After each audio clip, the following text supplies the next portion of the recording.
Sigue su lucir, con cuanto pueda aquí el ingenio singular, nunca podrá llegar ni a tal grado subir, ni a tal grado subir.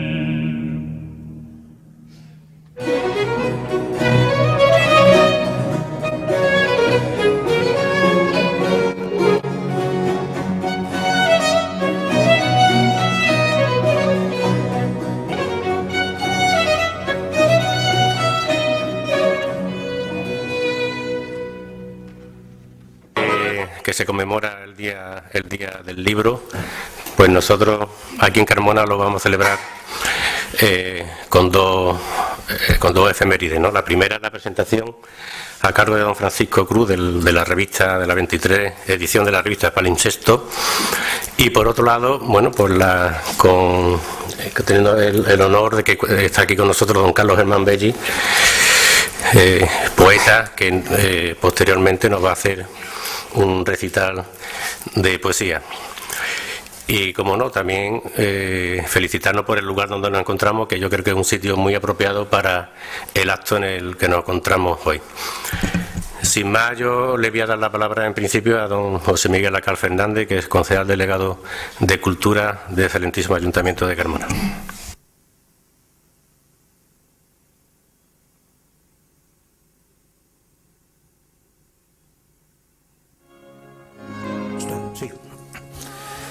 Señor alcalde, señor don Carlos Germán Belli, de la Corporación Municipal, señores y señores, buenas tardes, bienvenidos a este maravilloso recinto de la Alcázar del Rey Don Pedro. Como digo, bienvenidos a este acto de presentación del nuevo número de la revista de creación Palincesto y al recital poético que nos brindará Carlos Germán Belli. Asistimos hoy al nacimiento del número 23 de la revista Palincesto, una revista que es sin duda el proyecto cultural con más larga vida y de mayor continuidad de todos los emprendidos hasta ahora en nuestro ayuntamiento. La revista es un proyecto que arranca desde el año 1990, cuando un joven Francisco Cruz propuso a la corporación de entonces el patrocinio de una revista que prestara atención a la poesía y en especial a la poesía iberoamericana, poco o nada difundida en España. Surge así Palincesto como un trampolín de entrada de grandes poetas hispanoamericanos. Pero lo que ya subrayaría no es solo la aparición de Palincesto, sino la permanencia de Palincesto.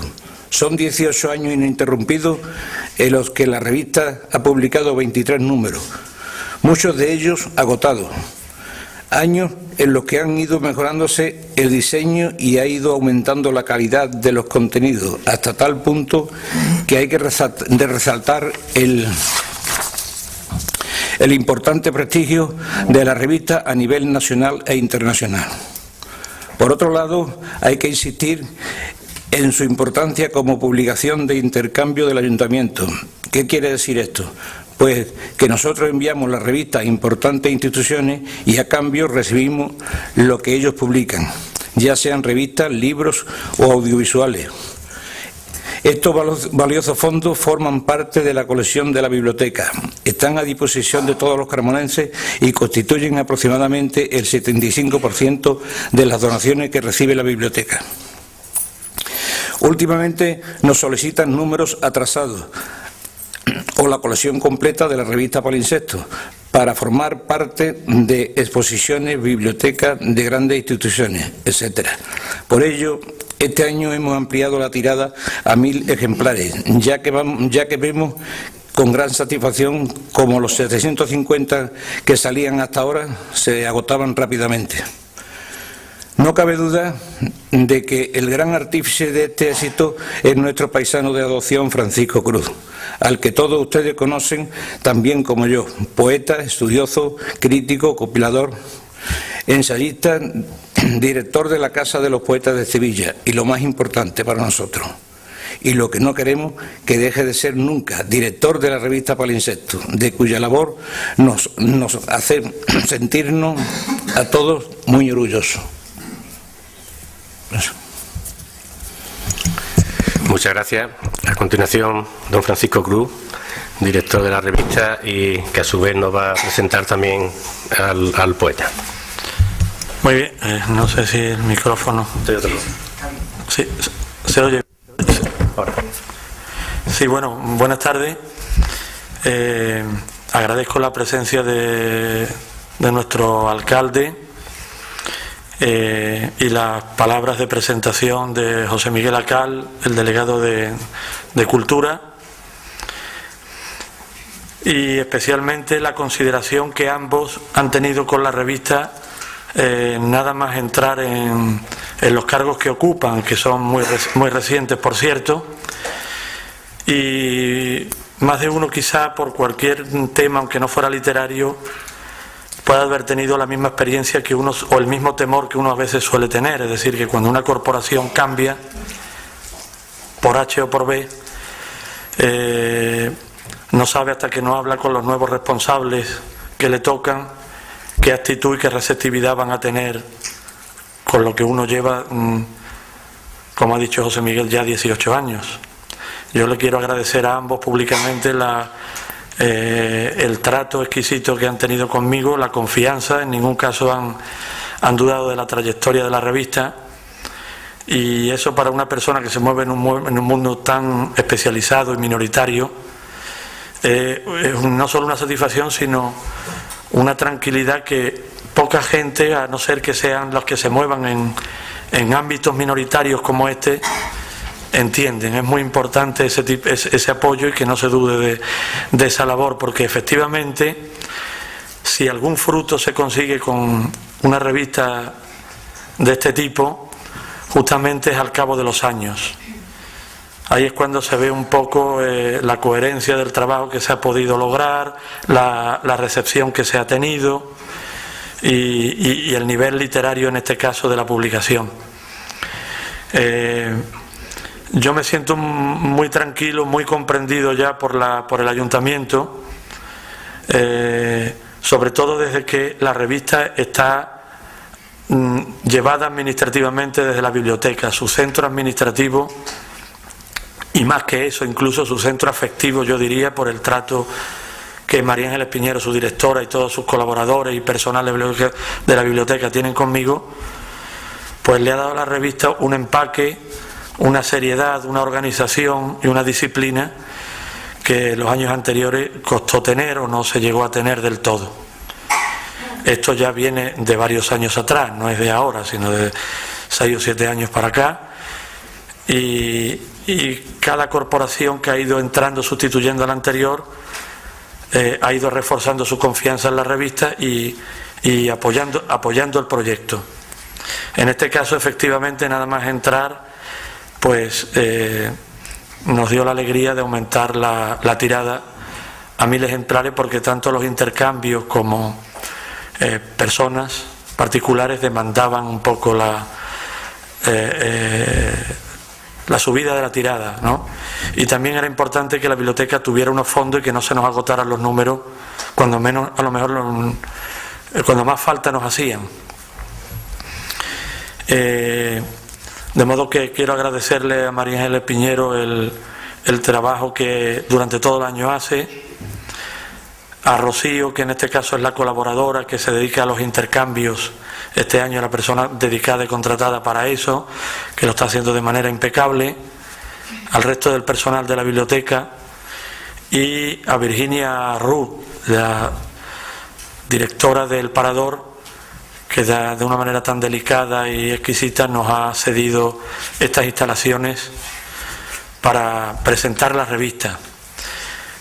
Oyendo a José Miguel, se me ocurría que no podía haber un sitio tan idóneo para presentarla, porque de alguna manera cualquier proyecto literario, ya sea un libro o una revista, tiene algo de espejismo. Aspira a tener una representación de la realidad, pero no llega a ser la realidad física. Y de alguna manera este espacio donde estamos es real e irreal a la vez. Es decir, aquí estuvo el alcázar del rey Don Pedro, pero estuvo, no está. Lo único que queda de aquello es el resto de muralla que precede al edificio donde estamos. El edificio no tiene más de 32 años. Y sin embargo ya tiene un poco esa aureola antigua, de palimpsesto precisamente, como si hubiera pertenecido a la época en que vivió el rey Don Pedro, como si las murallas lo hubieran contagiado de ese arcaísmo. Este número de palimpsesto mantiene la línea que los anteriores, una atención especial a la poesía hispanoamericana y a la traducción, y naturalmente saca un libro que aumenta la colección, que en este caso está dedicado a un poeta chileno que murió con menos de 30 años en 1908. Este hombre tiene más de un paralelismo con Bécquer, sobre todo paralelismo biográfico. Como ustedes saben, Bécquer no llegó a publicar en vida. Fueron sus amigos, como Rodríguez Correa o Narciso Campillo, quienes a través de suscripción popular sacaron la primera edición en 1871 de su obra, y con Carlos Pessoa Vélez ocurrió exactamente lo mismo. Era un hombre del sector, un sector social muy humilde. Todo apunta, aunque sus biógrafos no se ponen de acuerdo, a que fue un niño acogido, que los padres no se sabe quiénes fueron, y una familia modesta de Santiago lo educó, y murió como Bécquer, incluso más joven que él. Bécquer murió a los 34 años, él antes de los 30, y se dedicó fundamentalmente al periodismo, con esporádicas etapas casi de una vida mendiga o indigente. En 1812, una serie de amigos periodistas y poetas reunió todos los poemas que él tenía dispersos, publicados en distintas revistas.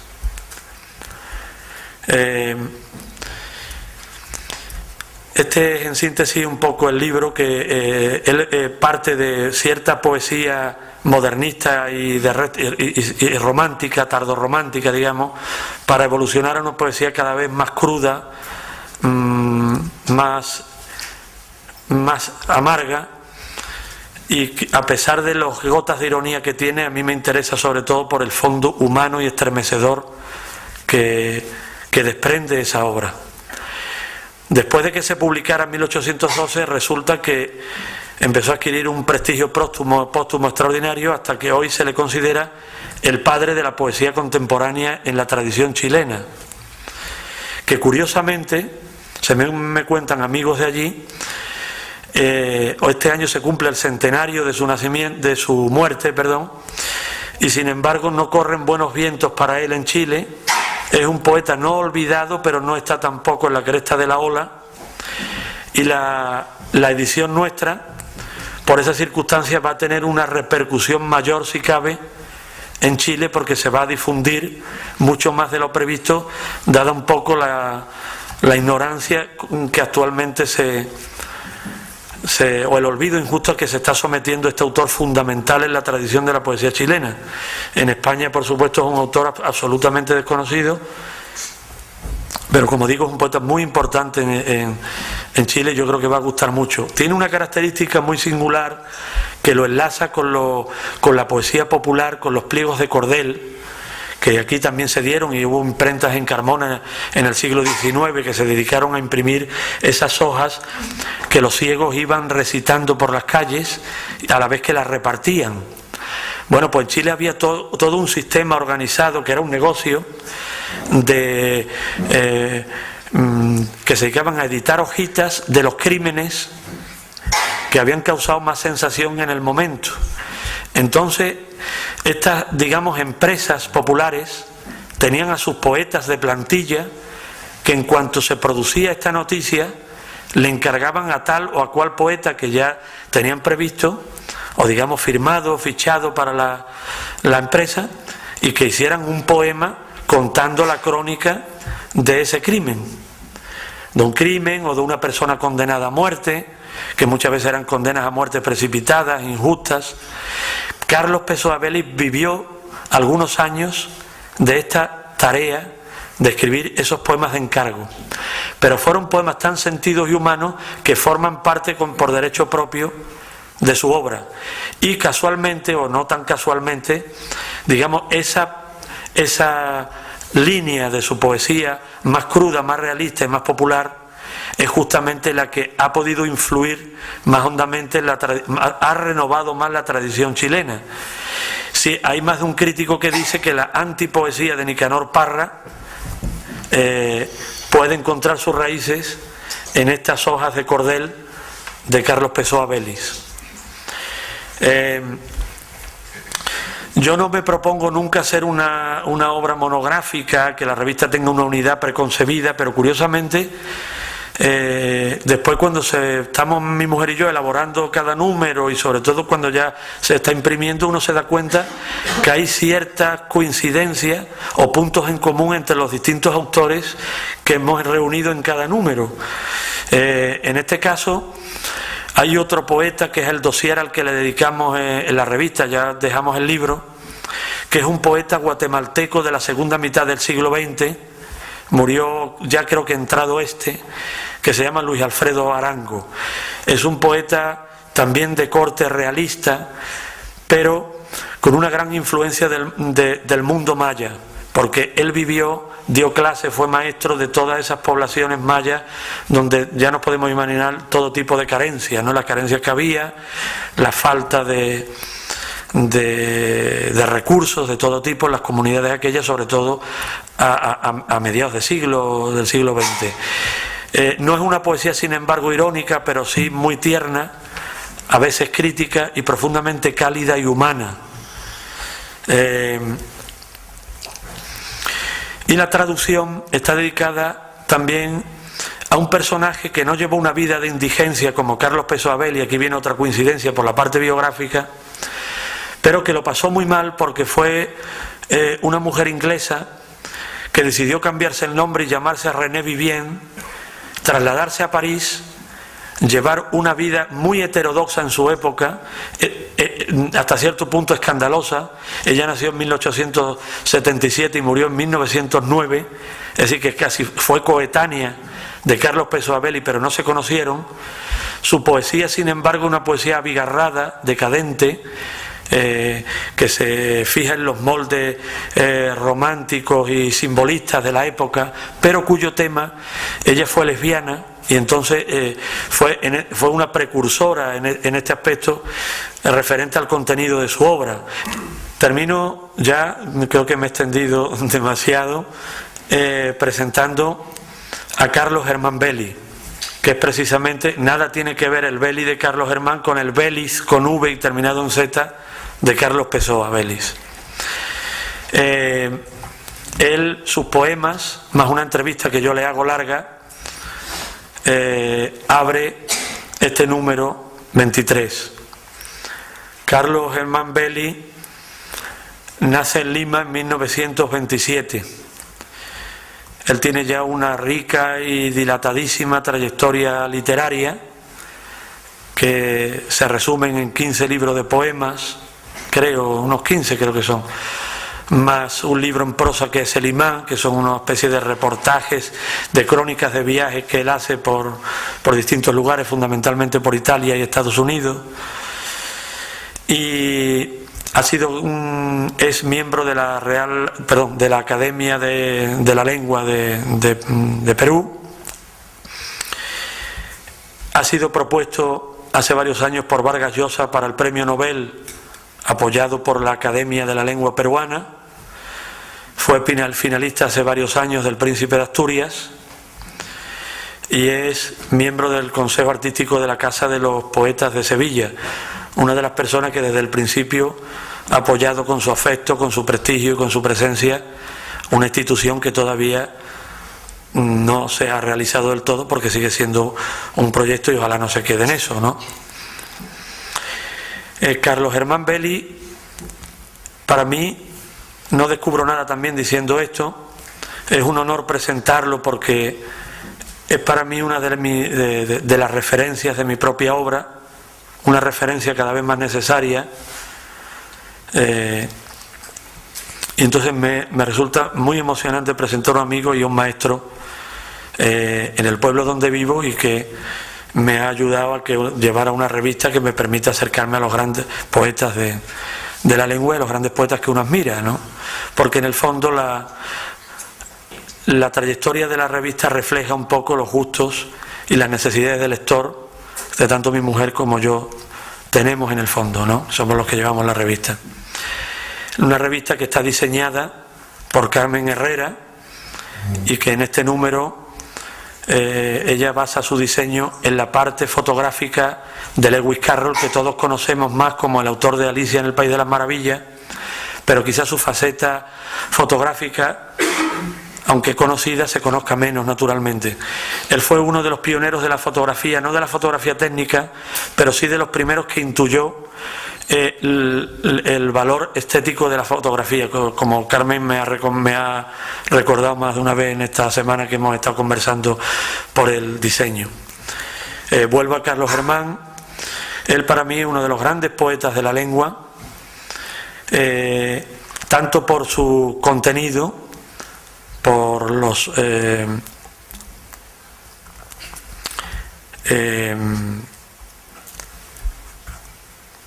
por la evolución espiritual que lleva a cabo su obra, que pasa de una sensación de insignificancia, de humillación y casi de absurdo del ser humano perdido en el mundo, a una visión esperanzadora, yo diría que religiosa de la existencia, que en ningún caso es nada ingenua, sino que posiblemente obedezca a ese esfuerzo de autoconocimiento, de diálogo que él lleva consigo mismo, y que se da posiblemente gracias a la visión pesimista que tenía al principio en sus primeros libros. Esta evolución espiritual tiene también su contrapunto, su reflejo, mejor dicho, en un desarrollo formal muy singular, único diría yo, sin parangón en la poesía del siglo XX, sobre todo del medio siglo para acá, por la amalgama de registros expresivos que él lleva a cabo en su obra, apoyándose sobre todo en la poesía del Renacimiento y del Siglo de Oro, fundiéndola con expresiones, recursos del siglo XX y específicamente de la jerga peruana. Es por tanto una poesía que puede tener cierta apariencia de anacronismo, pero es un anacronismo consciente, deliberado, y que supone en realidad una vuelta de tuerca y de una llamada de atención crítica al peligro de frivolidad y de pérdida de significación formal que puede tener cierta poesía actual. Él sale al paso de esa facilidad, como bien apunta Vargas Llosa, es probablemente el poeta que más le pide al lector, que más le exige y que ha construido su obra con más rigor y paradójicamente con menos facilidad. Pero esta falta de facilidad, que al principio puede resultar retórica y compleja, no rebaja la emoción humana que tiene, porque uno se da cuenta que toda la dificultad formal que tiene en el fondo está al servicio de una calidad humana extraordinaria y de su visión del mundo, y hay una correspondencia íntima entre su forma de escribir y su forma de ver la realidad. Posiblemente si él no hubiera escrito como escribe, su visión del mundo y su evolución espiritual, yo me atrevo a decir que no se hubiera producido. Para mí, al hilo de esto, y con esto termino, es de los poetas que más me han exigido, de los poetas que más trabajo me ha costado entrar en su mundo, pero una vez que he entrado, es de los que más recompensas te da. Me produce un gran placer cuando uno llega a entender todo su mecanismo lingüístico, poético y expresivo, y darse uno cuenta que no es decorativo, que no son adornos, y que causa un extraordinario placer cuando uno desentraña todo el mundo verbal que él plantea. A mí me causa, es un placer que no he encontrado ni siquiera en poetas que admiro tanto como pueda yo admirar a Carlos Germán, pero este placer, esta recompensa que él da por el esfuerzo que le pide al lector, para mí es único también. Así que, sin más dilación, que creo que me he alargado demasiado, yo presento, os dejo nos quedamos con la poesía de Carlos Germán, que también notaréis un poco, como yo digo, que él va a leer, tampoco lee como suele leer el poeta de hoy, que tiene miedo un poco a la recitación, suele leer sus poemas casi como prosa. Él, en consonancia con el mundo lingüístico que plantea el lector, lo lee de una manera demorada, casi salmódica, no importándole la cierta afectación que eso conlleva, sobre todo porque va contracorriente de la manera de leer que hoy suele pedirse, ¿no? Así que eso también es un placer añadido y una oportunidad que tenemos en Carmona de escuchar a un poeta de una tan sui generis, ¿no? Carlos Germán.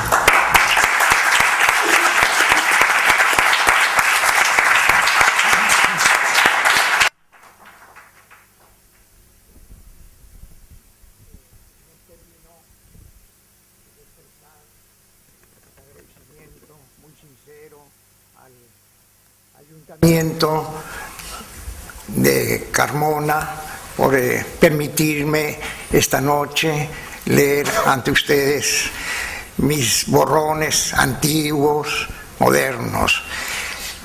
Agradecerle igualmente a mi amigo fraterno Francisco Cruz por sus generosas palabras que al escucharlas me emocionan mucho. Igualmente, quiero también agradecerle a Fran y a su esposa Chari aquí presentes, porque ellos son los artífices de mi venida a Carmona. En realidad, es la segunda vez que vengo a esta linajuda ciudad, y con la visita que he hecho hoy en la mañana ya tengo otra visión, porque mi visión anterior de Carmona se reducía a la necrópolis romana, que la visité hace algunos años, pero no es así, es otra cosa, es más también, más de los romanos y de diversas culturas y diversas épocas se anidan en esta ciudad. Me voy a permitir leer algunos pequeños poemas de diversas épocas y de diversas temáticas. Quisiera comenzar leyendo una composición breve en honor al hada cibernética. En realidad, este poemita lo escribí en 1961, cuando yo era pequeño funcionario en el Senado del Perú. Y además, simultáneamente tenía que trabajar en agencias noticiosas para redondear mis magros ingresos. Entonces, un buen día vi en el periódico un despacho cablegráfico procedente de Londres en que se hablaba de la automatización que se iniciaba en Inglaterra del trabajo, de los medios laborales. Y en ese despacho telegráfico, en ese cable, estaba inserta la palabra cibernética. Y a partir de entonces comencé a elucubrar en torno a esta idea poética del hada cibernética. Oh hada cibernética, ¿cuándo harás que los huesos de mis manos se muevan alegremente para escribir al fin lo que yo desee, a la hora que me venga en gana, y los encajes de mis órganos secretos tengan facciones sosegadas en las últimas horas del día, mientras la sangre circule como un bálsamo a lo largo de mi cuerpo? Y enseguida leeré unos poemas inspirados en el amor familiar. Yo creo que es la línea central, la línea temática central de las cosas que escribo. Siempre el poema dedicado a mi hermano minusválido, a mis hijas, a mis nietos. Y este poema es en honor a mi madre. Es una suerte de agradecimiento que le dirijo a ella. Se titula Acción de Gracias. No sé bien si me veré en los altos de una farmacia frente al Mar del Sur en una noche de septiembre tibio, o en cambio amaneciendo a las orillas de una laguna en medio del desierto, exactamente 9 meses antes que Huacachina, así se llama el punto. No sé cuál será la visión postrera, pero sí estoy seguro que miré dándote, Madre mía, eternas gracias por haberme alumbrado en este mundo, que aunque no hubiera sido un ser humano, sino piedra o pescado o vegetal, ser tu vástago me bastara a mí. La cara de mis hijas.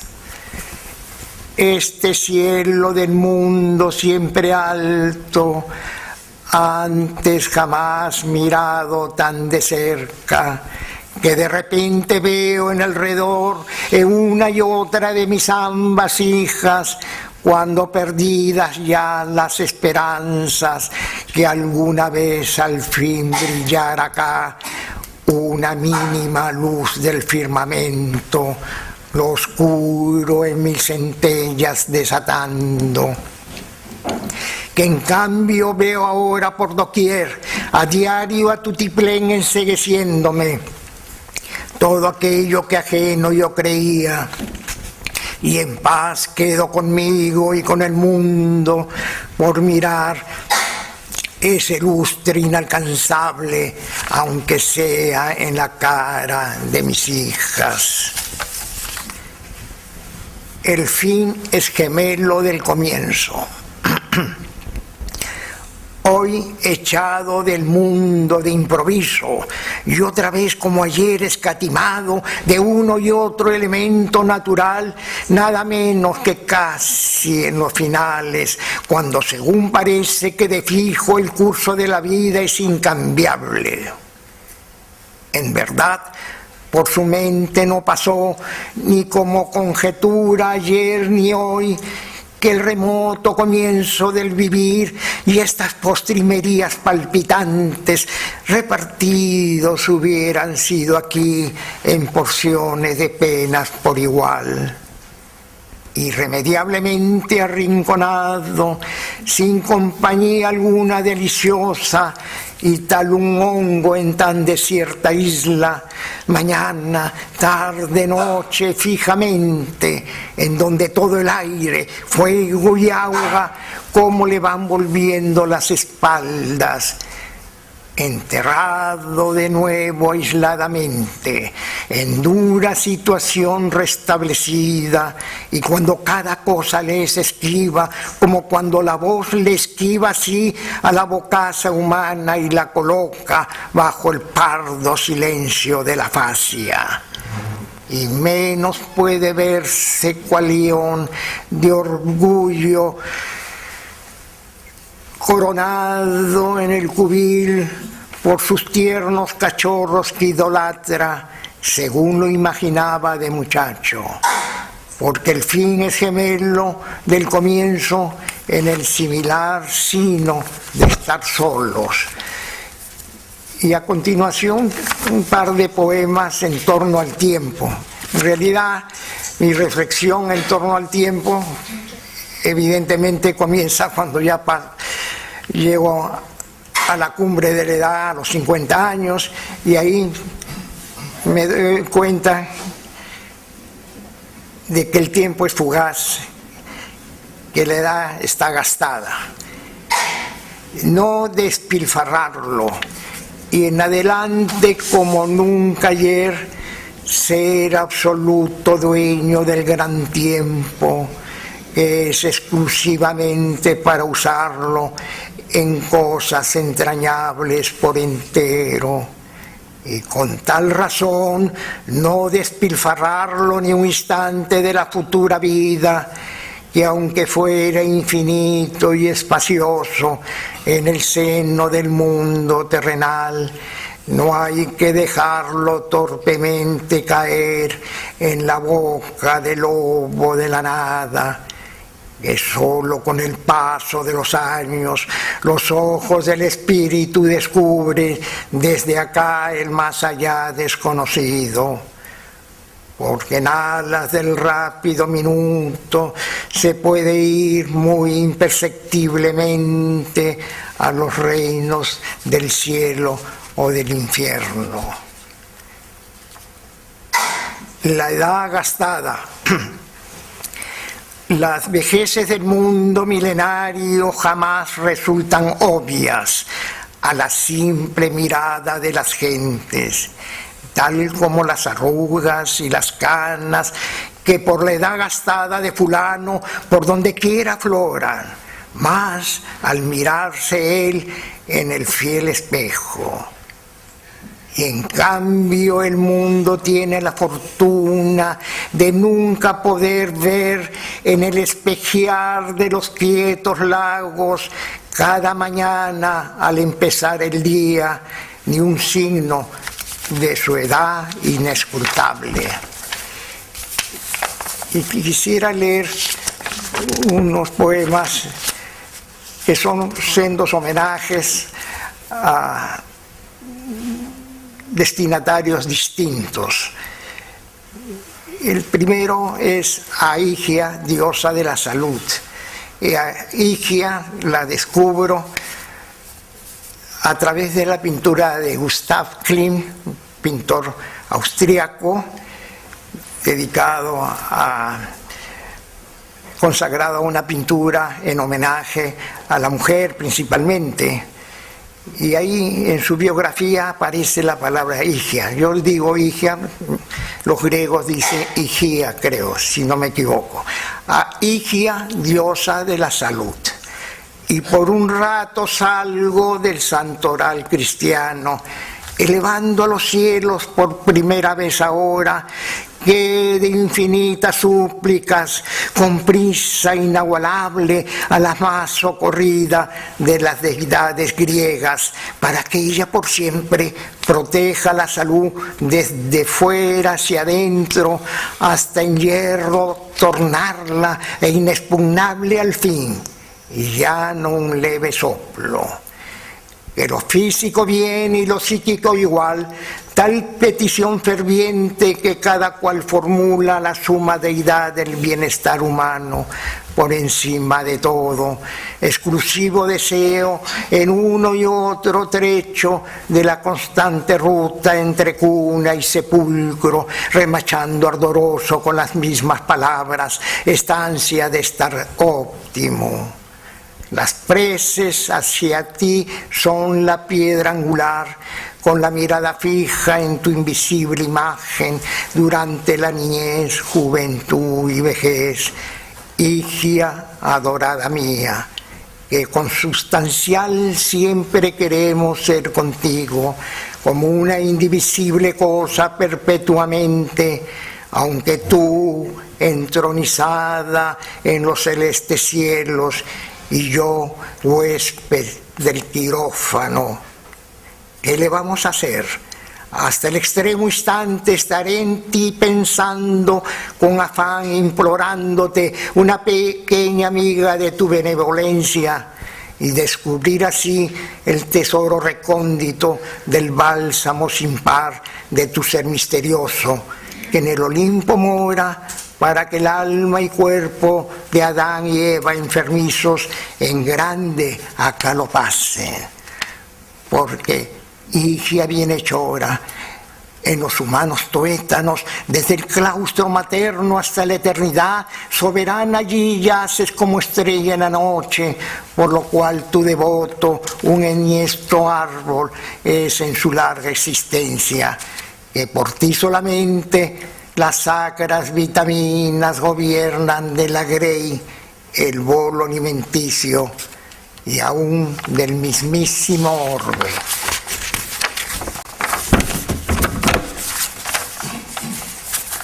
Y quisiera leer ahora un homenaje a un pintor peruano, que en realidad es furtivo, secreto, desconocido, que vive en Alemania, y en el Perú no se le conoce mucho.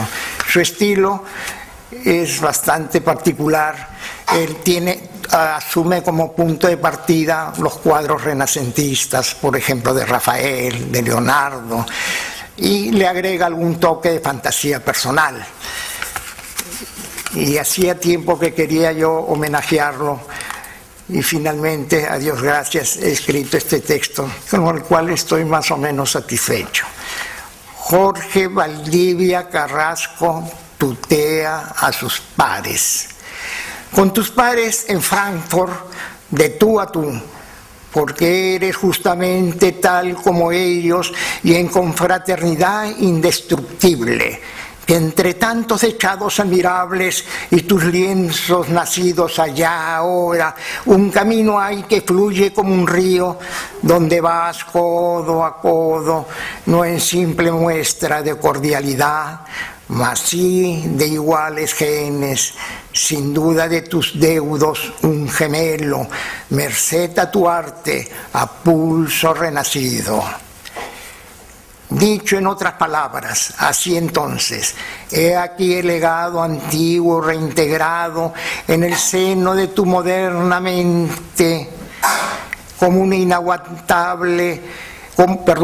inagotable cornucopia de la que casi siempre febril sacas el rostro de una dama que vivió feliz en el pasado, no sospechando que después de siglos retorna otro lienzo por encima del tiempo rediviva para fascinar por segunda vez.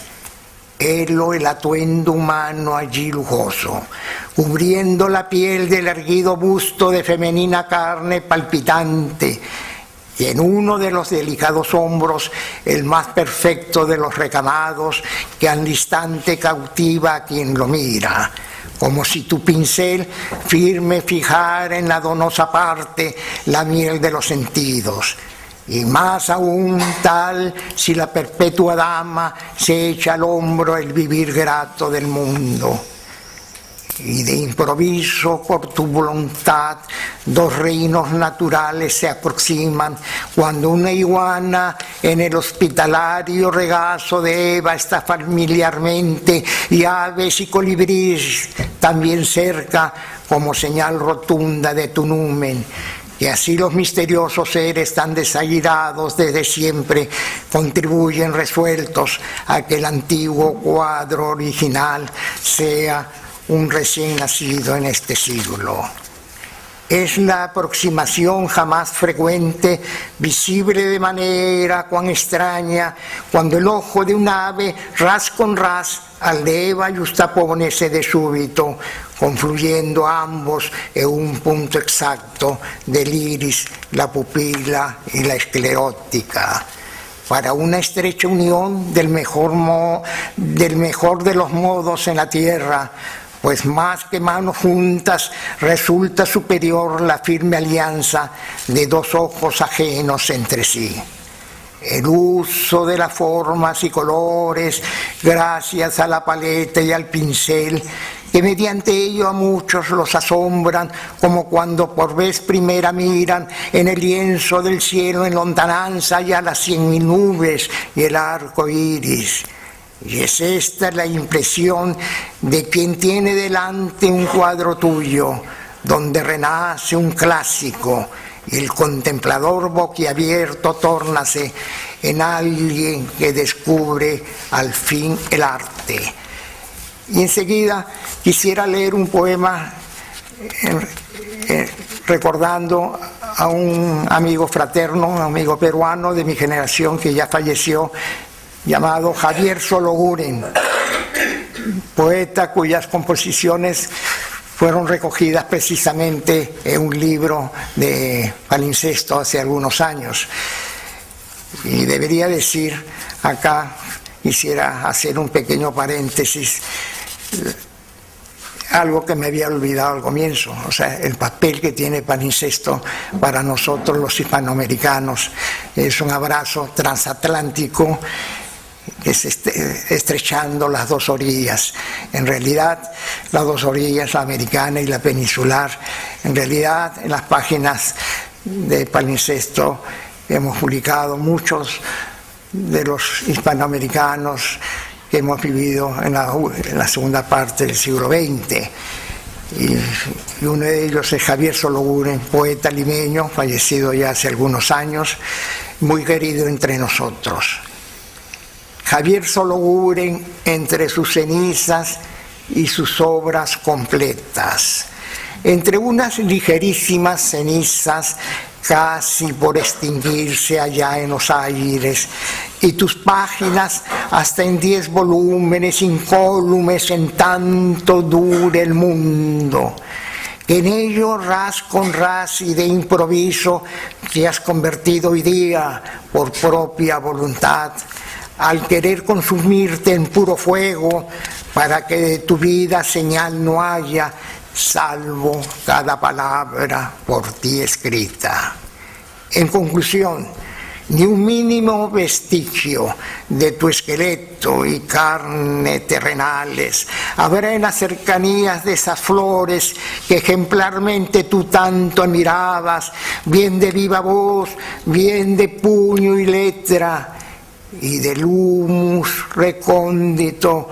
Ahora sí que te alejas, optando por entrar a toda prisa en el ignoto seno de la nada, en vez de estar mañana en un jardín. Mas celebraste desde edad temprana la boda de la letra con la pluma, aunque tu mente nunca codició triunfar en una justa literaria o la gloria después de la existencia. Y pese a ser esquivo de estas humanas cosas, allí está finalmente tu legado de cara al verdadero tiempo eterno, al trocar en crisol la blanca página. Una vez más, ejemplo, eres muy claro del que el supremo fuego constituye la inspiración que alumbra una y otra arte, según lo prueba cada verso tuyo, donde en vez de cenizas hay palabras, que escribir solamente con el fervor justísimo, no obstante, es una brasa inapagable, conforme e inmarchitable son tus flores, tal rosa, tal cucarda, así por siempre. Y finalmente quisiera leer dos poemas de reciente fecha.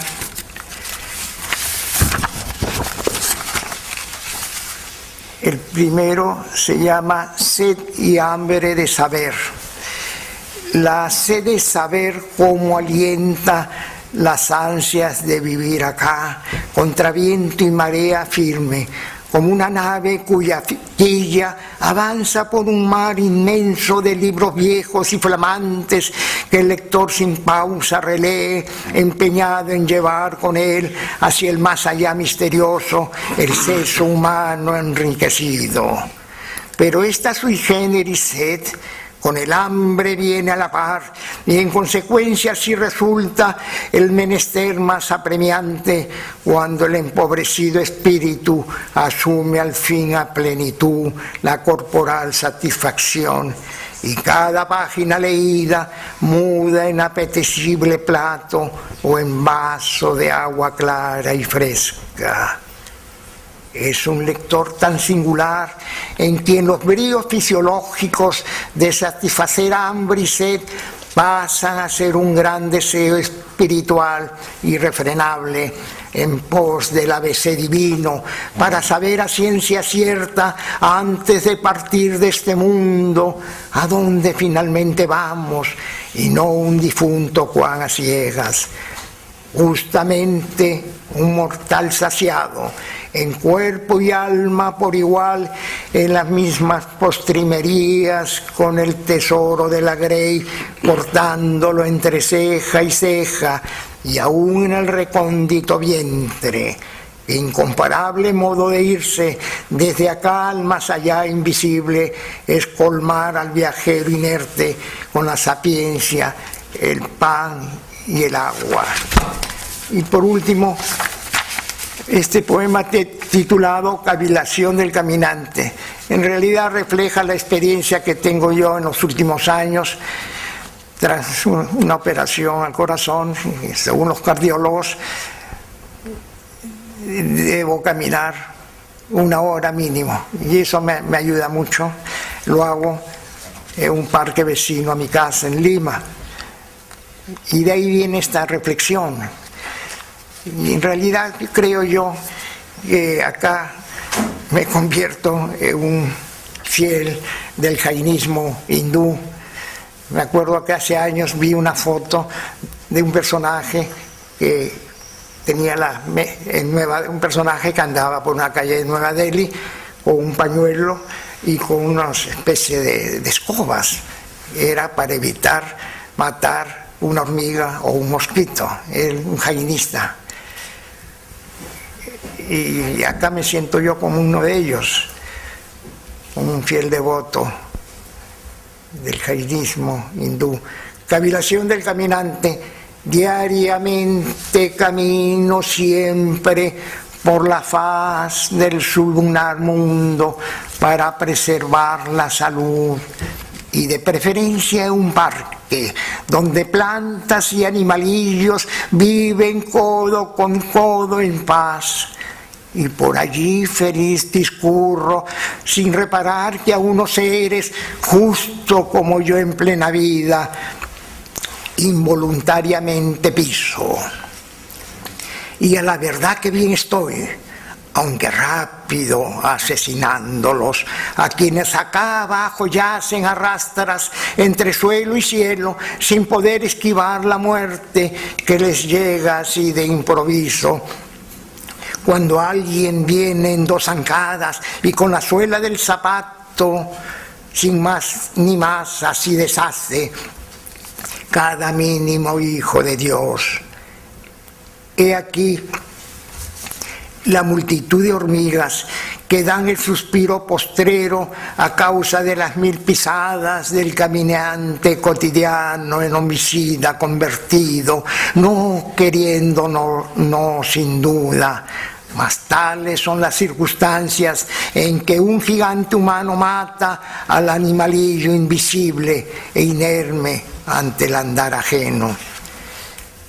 Es el más inexplicable hecho, y por añadidura absurdo, que alguien por preservarse a fondo, tal como yo cada mañana, de un tajo la vida le ciegue a aquel que nunca daña a nadie ni a los imperceptibles seres.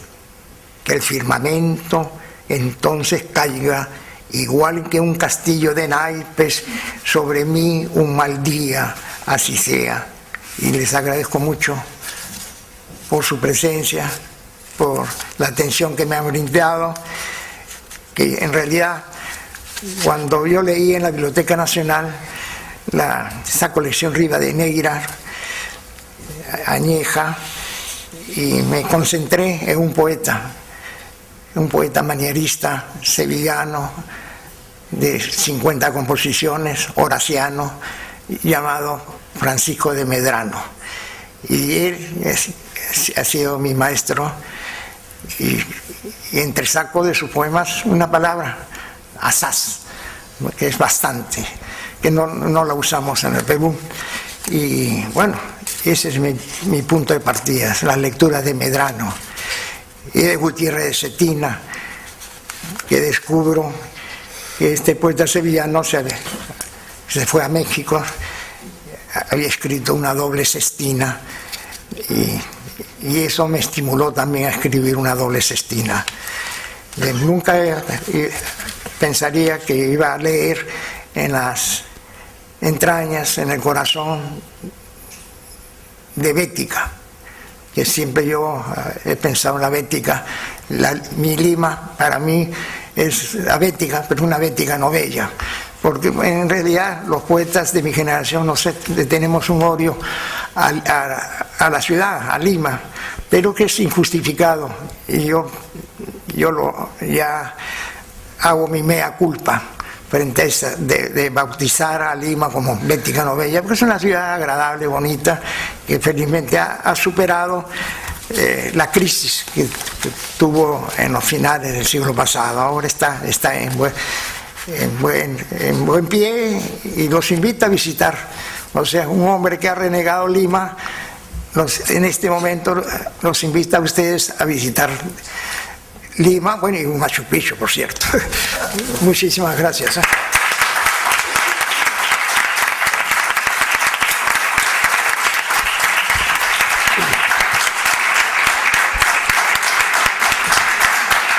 Muchas gracias, Carlos.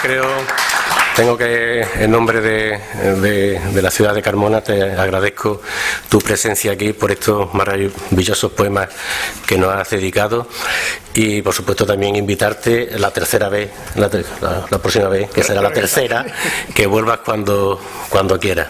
También mi agradecimiento a Francisco y a tu mujer por haber puesto de nuevo en la calle esta 23 edición de la revista de Palinsecto. Y por habernos traído también al poeta. Y por último, mi agradecimiento también a la Delegación de Cultura del Ayuntamiento de Carmona y al subpersonal de la biblioteca por este acto tan bien organizado. Y por supuesto, mi agradecimiento a todos ustedes por la presencia.